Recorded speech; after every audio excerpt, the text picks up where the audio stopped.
Hello and welcome to our educational video series about accounting। आज इस video की series में इसकी सेकंड वीडियो है अकाउंटिंग की। तो अकाउंटिंग हमने पहले उसकी डेफिनेशन के बारे में बात की कि क्या होता है, उसका क्या प्रोसेस है। उसमें हमने प्रोसेस के अंदर recording, classifying, summarising and analysing के ऊपर हमने डिस्कशन की थी। होपली आपको समझ आ गई होगी। आगे हम फर्दर उसकी सेकंड वीडियो पे जा रहे हैं अकाउंटिंग की वीडियो सीरीज़ के अंदर। वो हैं 4 टाइप्स ऑफ अकाउंटिंग। अकाउंटिंग की टाइप्स हैं financial accounting, managerial accounting, tax accounting and auditing accounting. Let's get started.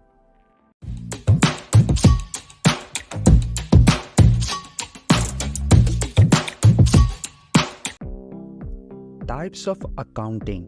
First type है financial accounting. What is financial accounting? Financial accounting is the backbone of accounting. ये accounting की backbone है financial accounting. It focus on the preparation and reporting of financial statement. इसका focus ही हमने जो financial statement बनानी है और उससे रिपोर्ट करना है। फाइनेंशियल स्टेटमेंट के अंदर जो स्टेटमेंट्स आती हैं वो है balance sheet, income statement, cash flow statement and owner equity statement. The primary goal of financial accounting is to provide accurate and transparent information about the business financial condition and performance to the external stakeholders such as investors, creditors, regulatory bodies. इसका financial accounting का primary goal है कि उससे accurate और transparent information लेनी है। किसके बारे में? फाइनेंशियल कंडीशन और परफॉर्मेंस, बिजनेस की फाइनेंशियल कंडीशन और उसकी परफॉर्मेंस किसको? हमने अपने स्टेक होल्डर्स को देनी है। जो एक्सटर्नल हमारे स्टेक होल्डर्स हैं उसमें आते हैं इन्वेस्टर, क्रेडिटर्स, रेगुलेटरी बॉडीज़। जब तक हमारी फाइनेंशियल अकाउंटिंग के अंदर जो स्टेटमेंट्स नहीं बनेंगी तो हमारे इन्वेस्टर्स को नहीं पता लग सकेगा कि हमारी इस वक्त फाइनेंशियल पोजीशन क्या है हमारी बिजनेस की। फिर क्रेडिटर्स को नहीं पता लगेगा, जो हमारी रेगुलेटरी बॉडीज़ हैं उन्हें नहीं इन्फॉर्मेशन मिल सकेगी। इसीलिए फाइनेंशियल अकाउंटिंग की जो इन्फॉर्मेशन है वो एक्यूरेट होनी चाहिए, ट्रांसपेरेंट होनी चाहिए, इसमें कोई एरर नहीं होना चाहिए, अकाउंटेबिलिटी उसकी होनी चाहिए। उसके की aspects of financial accounting. The key aspects include the creation of balance sheet, income statement and cash flow statement। जैसे कि मैंने आपको फाइनेंशियल स्टेटमेंट्स का बताया था कि बैलेंस इसके अंदर उसका की एक्सपेक्ट्स में इंक्लूड ही है कि बैलेंस शीट है, इनकम स्टेटमेंट है एंड कैश फ्लो स्टेटमेंट है। बैलेंस शीट के अंदर हम एसेट्स, लायबिलिटी एंड इक्विटी को हम ये बैलेंस शीट के अंदर सारे अकाउंट्स इसके अंदर आते हैं और बैलेंस शीट का बैलेंस बराबर होना चाहिए। आपको बैलेंस ही पता लग रहा होगा कि assets, liability and owner equity का बैलेंस इक्वल होना चाहिए। इनकम स्टेटमेंट के अंदर हम रेवेन्यू और एक्सपेंस के बारे में बता रहे होते हैं कि हमारी कंपनी की क्या रेवेन्यू है और क्या एक्सपेंसेस हैं। कैश फ्लो स्टेटमेंट्स में हम बता रहे होते हैं क्या कितना कैश इन हो रहा है और कितना आउट हो रहा है। These statement provide insight into the company assets। ये हमने कंपनी की इनसाइड, कंपनी की एसेट्स बताती है, लाइबिलिटीज बताती है, रेवेन्यू हो गया, उसका एक्सपेंस हो गया। enabling the stakeholders to assess its financial health and make informed decision। जब हमें कंपनी की एसेट्स, लाइबिलिटी, रेवेन्यू, एक्सपेंस के बारे में पता लगेगा तो हमारे जो स्टेक होल्डर है वो असेस कर सकेंगे, उन्हें पता लग सकेगा कि हमारी फाइनेंशियल हेल्थ क्या है और उसके ऊपर वो अपना डिसीजन कर सकेंगे। सेकंड टाइप है managerial accounting. What is managerial accounting? आपको मैनेजरियल के नेम से ही लग रहा है कि मैनेजमेंट से निकला है। तो managerial accounting also known as management accounting. जैसे मैंने कहा था कि ये मैनेजमेंट से ही निकल रहा है तो इसका नाम ही मैनेजमेंट अकाउंटिंग है। It focus on the provider internal stakeholders. जो इनका प्राइमरी मतलब फोकस है, जो इंफॉर्मेशन होगी वो अपने इंटरनल स्टेक होल्डर्स के अंदर सच एज मैनेजर, एग्जीक्यूटिव्स, ये हमारे इंटरनल स्टेक होल्डर्स हैं कंपनी के, किसी बिजनेस के, ऑर्गेनाइजेशन के। With the information needed for planning, decision making, controlling the operation within a business.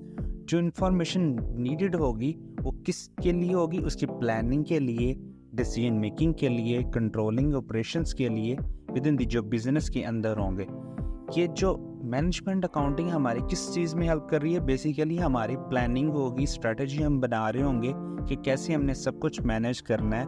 वो डिसीजन मेकिंग होगी, कौन सी हमने डिसीजन करनी है, कौन सा हमने प्रोजेक्ट सेलेक्ट करना है. डिसीजन मेकिंग के अंदर हम ये बता सकते हैं कि एग्जांपल के तौर पर कि कौन सा हमने प्रोजेक्ट सेलेक्ट करना है.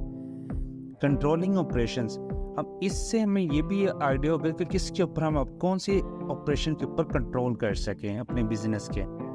Unlikely financial accounting which looks like, unlikely ये फाइनेंशियल अकाउंटिंग की तरह है which looks at the overall financial picture. Managerial accounting zoom in on specific departments, products and projects.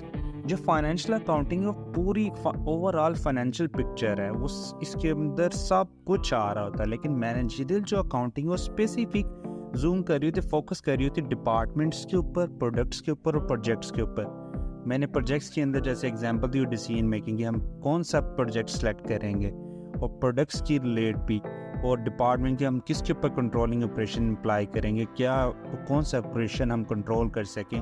ये हमारी मैनेजरियल जो अकाउंटिंग के थ्रू हमें जो इंफॉर्मेशन मिलेगी उसके थ्रू ये सब कुछ हो सकेगा. की expect of managerial accounting.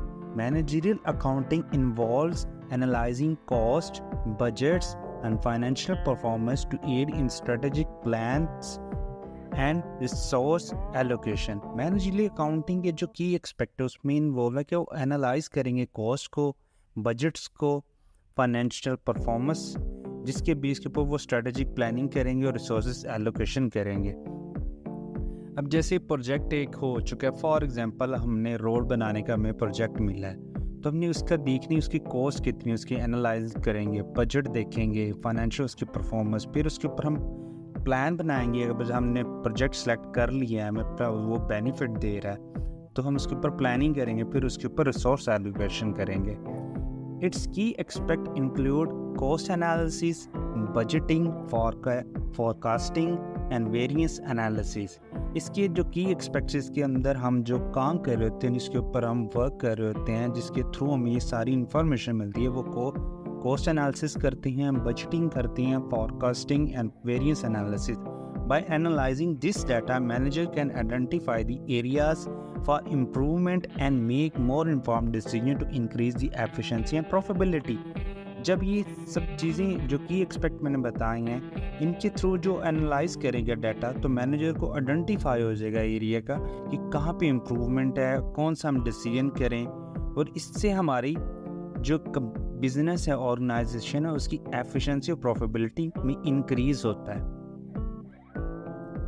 Third type है tax accounting. What is tax accounting? आपको अब इस अकाउंटिंग में पता ही लग रहा होगा ये सब टैक्स के रिलेट हम काम कर रहे होंगे, टैक्स के ऊपर फोकस होगा.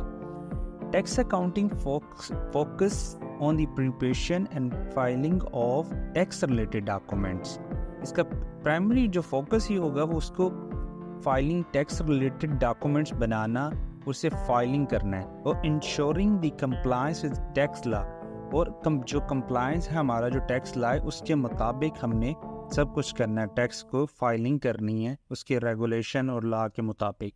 Tax accountant work closely with individuals और businesses to calculate their tax obligations and identify the potential deduction और credits to minimize the tax liability while maintaining the compliance with the tax law.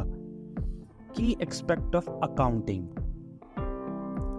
Tax accounting involves understanding and interpreting complex tax law and regulation.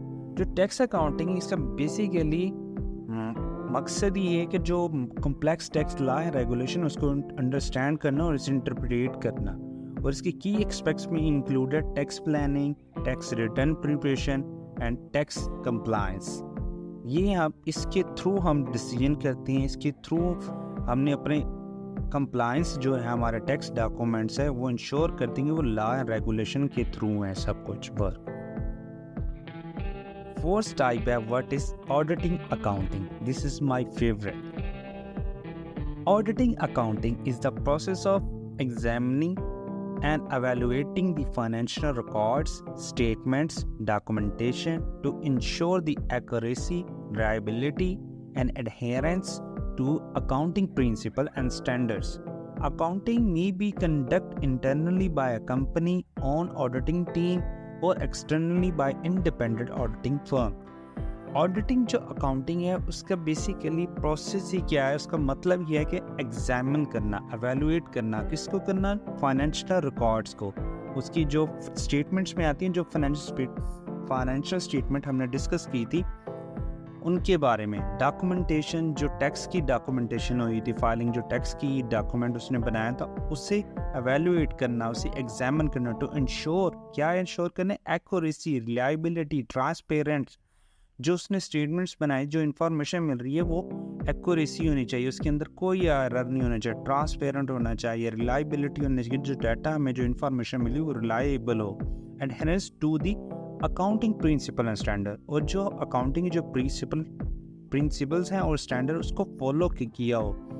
Audit का काम यही है कि जो हमें accounting के principal standards मिले हैं उसी फ्रेमवर्क में काम कर रहा है, उसी अंदर ही फाइनेंशियल स्टेटमेंट बनी है, मैनेजरियल अकाउंटिंग हुई है, जो मैनेजरियल के अंदर जो हमें बजटिंग हुई है वो अकाउंटिंग प्रिंसिपल और स्टैंडर्ड के मुताबिक सारा वर्क हो रहा है। जो हमें गैप एक मिला हुआ है अकाउंटिंग प्रिंसिपल का स्टैंडर्ड, मतलब प्रिंसिपली के तौर पर गैप एक प्रिंसिपल अकाउंटिंग का, जिसको वो फ्रेमवर्क फॉलो कर रही होगी अकाउंटिंग फर्म, जो हमने फाइनेंशियल स्टेटमेंट्स बनाई हैं, हमने जो बजट बनाया था, कॉस्ट एनालिसिस किया था, अगर उसे फुलफिल कर रहा है तो हमें इंफॉर्मेशन एक्यूरेसी और रिलायबिलिटी, ट्रांसपेरेंट इंफॉर्मेशन हमें मिलेगी।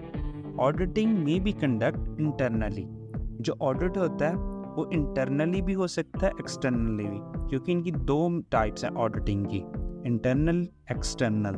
जो इंटरनल होगा वो कंपनी के अंदर ही होगा, मतलब कंपनी का अपना ही एम्प्लॉय होगा, पर वो इंडिपेंडेंट होकर काम कर रहा होगा और उसकी अपनी टीम होगी। Externally bye independent auditing firm, किसी एक्सटर्नल मतलब ऑडिटिंग फर्म से ऑडिट करवाएगा अपनी कंपनी का। की expect of auditing accounting, auditing involve assessing the accuracy and fairness of financial statement. जैसे कि मैंने बात आपको बताई थी कि जो फाइनेंशियल स्टेटमेंट होगी वो इससे असेस करेगा कि वो फेयर है, एक्यूरेसी है, उसके अंदर ट्रू एंड फेयर व्यू हमें दे रही है financial statement, and evaluating the internal controls, जो हमारे इंटरनल ऑपरेशंस के अंदर हो रहे हैं, इंटरनल उसकी कंट्रोल्स हो रही हैं, उसे एवेलुएट करेगा, उसके सिस्टम को एवेलुएट करेगा, फिर आइडेंटिफाई करेगा पोटेंशियल रिस्क। तो ऑडिटिंग के थ्रू हमें रिस्क का पता लग सकेगा, क्या कहाँ पे हमें रिस्क मिल रहा है, कहाँ पे हमें थ्रेट है, कहाँ पे हमारी वीकनेस है। इसके थ्रू ही हमें सब कुछ पता लगता है कि हमारा पूरा जो फ्रेमवर्क हमने बनाया, हायरार्की बनाई, उसे फॉलो अप कर रहा है कि नहीं कंपनी के अंदर जो हमने हमारी, इसके थ्रू बेसिकली हमें पता लग रहा होता है कि हमारी फाइनेंशियल कंडीशन क्या है बिजनेस की परफॉर्म, क्योंकि जब पहला स्टेप था फाइनेंशियल अकाउंटिंग के थ्रू हमें फाइनेंशियल स्टेटमेंट्स हमने बना ली, वो पूरा एक फ्रेमवर्क है, फाइनेंशियल पिक्चर है ओवरऑल बिजनेस की। जब उसे हम ऑडिट करेंगे तब हमें पता लगेगा कि अगर वो इन्फॉर्मेशन हमें एक्यूरेट और फेयर हमें मिली होगी, ट्रांसपेरेंट, फिर अब वो एवेलुएट करेगा ऑडिटर जब एवेलुएट करेगा कि फाइनेंशियल स्टेटमेंट के अंदर कोई एरर तो नहीं है, इसके अंदर कोई फ्रॉड तो नहीं हुआ, कोई फ्रेमवर्क से आउट तो नहीं हुआ, मतलब जो फाइनेंशियल स्टेटमेंट्स उन्होंने बनाई हैं, अगर वो ठीक होगा तो वो ट्रू एंड फेयर का रिपोर्ट जारी करेंगे।